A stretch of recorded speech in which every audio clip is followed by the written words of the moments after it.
Asana timeline tutorial. Hello guys and welcome to this new tutorial. In today's video I'm going to show you how simple and easy it is to use the timeline within your Asana account. We're going to head over asana.com, sign in for an account. As you can see, we're going to be on the admin dashboard. Now what we're going to do next is going to be pretty much simple. We're going to head over the product that we want to work in. For example, this one. And we're going to have the workflow or the timeline on it. So in our case, we have a timeline right there. So how can we work with the timeline? To start working with the timeline, you can go ahead and add your task or find your tasks. So we're going to put all our tasks right there.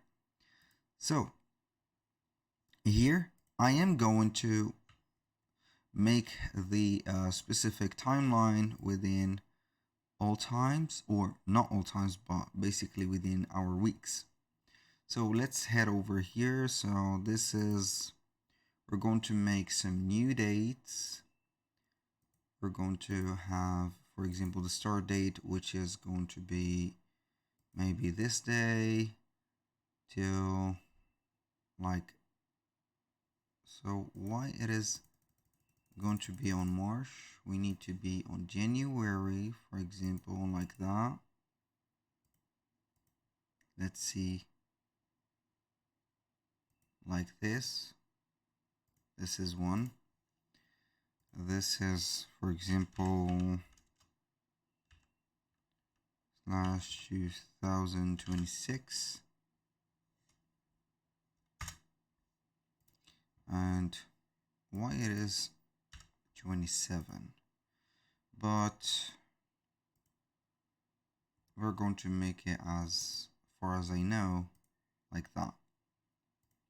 So when you head over the timeline, normally we're going to find something. As you can see, this is going to be the task of groceries. Within the finance group or section, the to do it is going to be the daily family check, which is we have set up daily family check. We have this one, for example, till this, start date from there to there, boom, and schedule off, whatever. So we're going to have the timeline, and we have the daily check of family.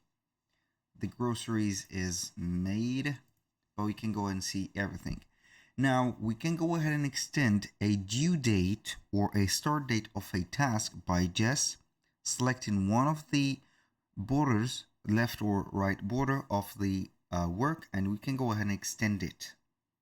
For example, this one is going to be right there. So the daily family check, it has been, the end of it is going to be right there, but I have extended it. Now this one, so the schedule kickoff meeting, I want to take it elsewhere. So I want to modify the date of it, the start date and the end date.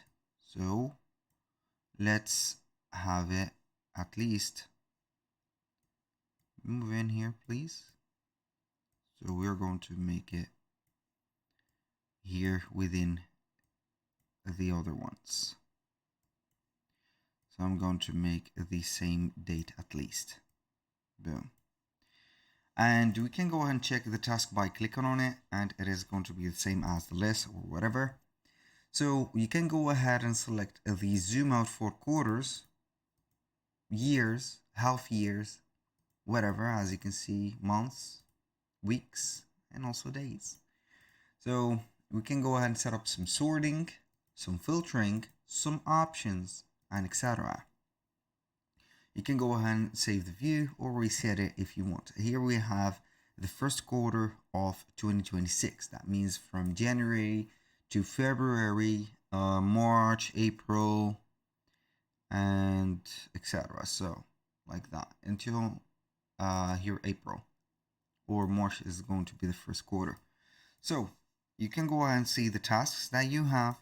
You can go ahead and put them on all over here, and you can go ahead and set some options like the layout option. You can go and set up a layout, a zoom, like setting up hours, weeks, days, years, whatever. Also show up the project dependencies and etc.